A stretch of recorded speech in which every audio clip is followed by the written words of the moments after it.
Hi friends, welcome to Bonus Kitchen. আজি মই বনাই আছো মান কচুৰ গুৰি মাছ। মাছ কিন্তু মই ফ্ৰাই কৰি লৈছো। এইটো মই দিছো কেৰাহীত উঠাই আৰু ইয়াত দিছো মই এটা পিঁয়াজ দুটা জলকীয়া।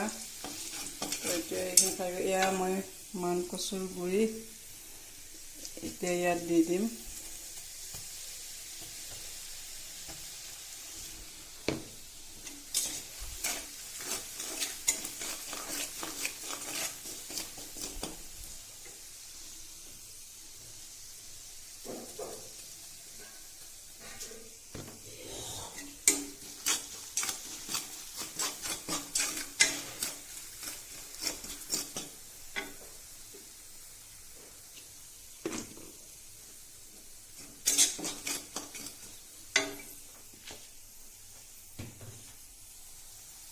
এই মই মান কচুৰ গুৰিখিনি তেলত দি দিছো। এতিয়া পিঁয়াজ জলকীয়া দি মান কচুৰ গুৰিটো দি দিছো। এতিয়া মই ইয়াত দিম অলপ পানী।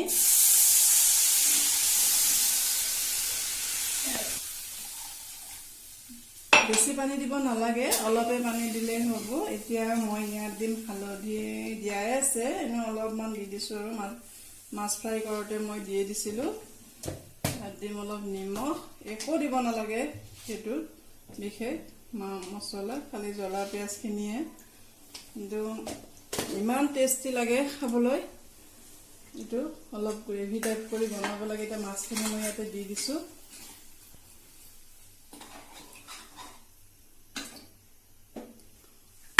আৰু এইফালে মই বনাইছো ডাঠা আলু পনীৰ। এয়া ডাঠা আলু পনীৰ। এইফালে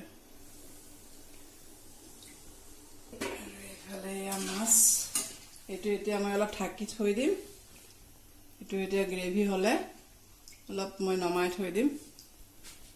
দেখিছেনে আঞ্জাখন গ্ৰেভি হৈ আহিছে, কমি গৈছে পানীটো। এতিয়া মই নমাই থম। এয়া হৈয়ে গৈছে আঞ্জাখন।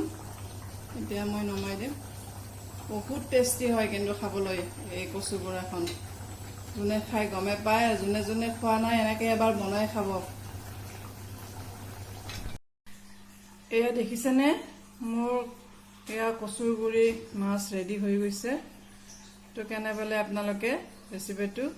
আৰু এইফালে এয়া মোৰ ডাঠা আলু পনীৰ এয়াও ৰেডি হৈ গৈছে।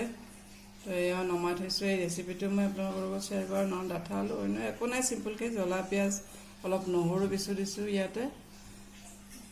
খালি এইটো এনেকৈ খাবলৈ কিন্তু বৰ টেষ্টি হয়। অলপ পনীৰ দি দিছোঁ এনেকৈ। আৰু এইটো হ'ল আপোনাৰ কচু গুৰি মাছ। এইটো মান কচু গুৰি মাছ। এইটো খাবলৈ বৰ টেষ্টি হয়। তো আপোনালোকে এবাৰ খাই চাব এনেকৈ বনাই। তো আশা কৰিছোঁ ভিডিঅ'টো ভাল পালে। যদি ভাল পালে প্লিজ লাইক কৰিব, শ্বেয়াৰ কৰিব আৰু মোক কমেণ্ট কৰিব নাপাহৰিব। তো আজিলৈ আহিছোঁ। ভিডিঅ'টো চোৱাৰ বাবে বহুত বহুত ধন্যবাদ।